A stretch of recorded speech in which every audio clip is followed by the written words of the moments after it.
মমতাজ আসলে কেন জায়গা ধরতো 500 না 1000 2000 টাকা টিকিট। আমার এই পুরুষরা তো দূরের কথা, মহিলাদেরই জায়গা ধরতো না।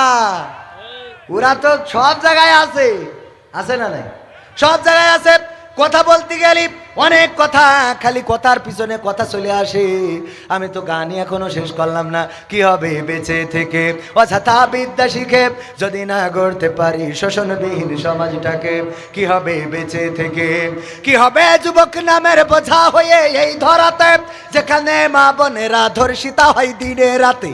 কি হবে যুবক নামের বোঝা হয়ে এই ধরাতে, যেখানে মা বোনেরা ধর্ষিতা হয় দিনে রাতে? যৌবনের সার্থকতা ঘুচিবে সকল ব্যথা, যৌবনের সার্থকতা ঘুচিবে সকল ব্যথা। পারো যদি বলি দিতে মানুষরূপী পশুটাকে, পারো যদি বলি দিতে মানুষরূপী পশুটাকে। কি হবে বেঁচে থেকে অযথা বিদ্যা শিখে যদি না গড়তে পারি শোষণবিহীন সমাজটাকে? কি হবে বেঁচে থেকে? কি হবে লেখালেখি কলমবাজির ওই মহড়া, সমাজের আসল চিত্র যদি না যাই তুলে ধরা? কি হবে টিভি চ্যানেল সাংবাদিকের এই ক্যামেরা, সমাজের আসল চিত্র যদি না যাই ভিডিও করা? যদি ওই ঘুষের বলে কলমটা উল্টো চলে, যদি ওই হ্যালো কলে ক্যামেরা উল্টো বলে, তবে কি যাবে রোখা দুর্নীতিকে? যাবে? তবে কি যাবে রোখা দুর্নীতিকে? কি হবে বেঁচে থেকে অযথা বিদ্যা শিখে যদি না গড়তে পারি শোষণবিহীন সমাজটাকে? কি হবে বেঁচে থেকে? কি হবে নামাজ রোজা ইমানদারির বড়াই করে কোরআনের কর্মীগুলো থাকে যদি কারাগারে? আছে না নাই?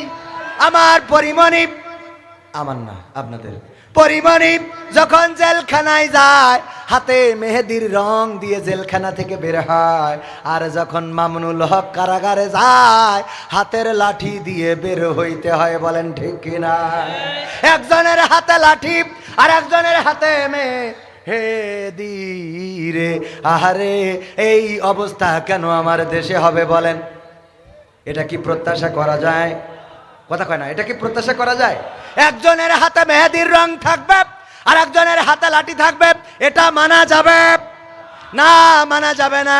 ভাইয়েরা আমার, গানটা শেষ করব, কিন্তু ওখানে খাদিজা রাদিয়াল্লাহু তাআলা আনহার কথা বলতে বলতে একটু রেখে দিয়েছিলাম। মা বোনদের জন্য বলার দরকার আছে না নাই? মা বোনেরা, আল্লাহর নবীর স্ত্রী বিবি খাদিজা এত সুন্দর রমণী ছিলেন, যেই মানুষটা আল্লাহর রাসূলকে কোনোদিন কষ্ট দেয় নাই, ব্যথা দেয় নাই। এমনকি আল্লাহর রাসূল একদিন মাদানী জীবনে, মদিনার জীবনে মসজিদে নববীতে দুটি হাত তুলে দোয়া করেছেন। পিছনে আম্মা আয়েশা রাদিয়াল্লাহু তাআলা আনহা হাত তুলেছেন। আল্লাহর নবী বললেন, ওগো আল্লাহ, পরকালের ময়দান, হাসরের ময়দান, যেদিন সন্তান তার বাবার পরিচয় দিবে না, মা তার সন্তানের পরিচয় দিবে না, ভাই তার বোনের পরিচয় দিবে না, বাবা হয়ে আমাদের মাসুম মুর্তজা ভাই ইংল্যান্ডে থাকেন, উনার পরিচয় দিবে না, আবার উনিও বাবার পরিচয় দিবে না। এই বিপদের দিন, মুসিবতের দিন আমি জানো আমার খাদিজাকে ওগো আল্লাহ হারায় না ফেলি। আম্মা আয়েশা রাদিয়াল্লাহু তাআলা আনহা পিছনে মুনাজাতে হাত তুলেছিলেন।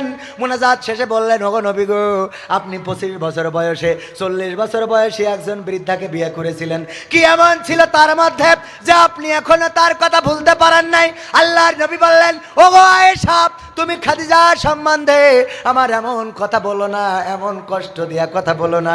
আল্লাহর নবীর স্ত্রী আম্মা আয়েশা রাদিয়াল্লাহু তাআলা আনহা ভুল বুঝতে পারলেন, বললেন, নবী গো, বড্ড ভুল করে ফেলেছি, আপনি একটু খাদিজার সম্বন্ধে যদি আমাকে শোনাতেন।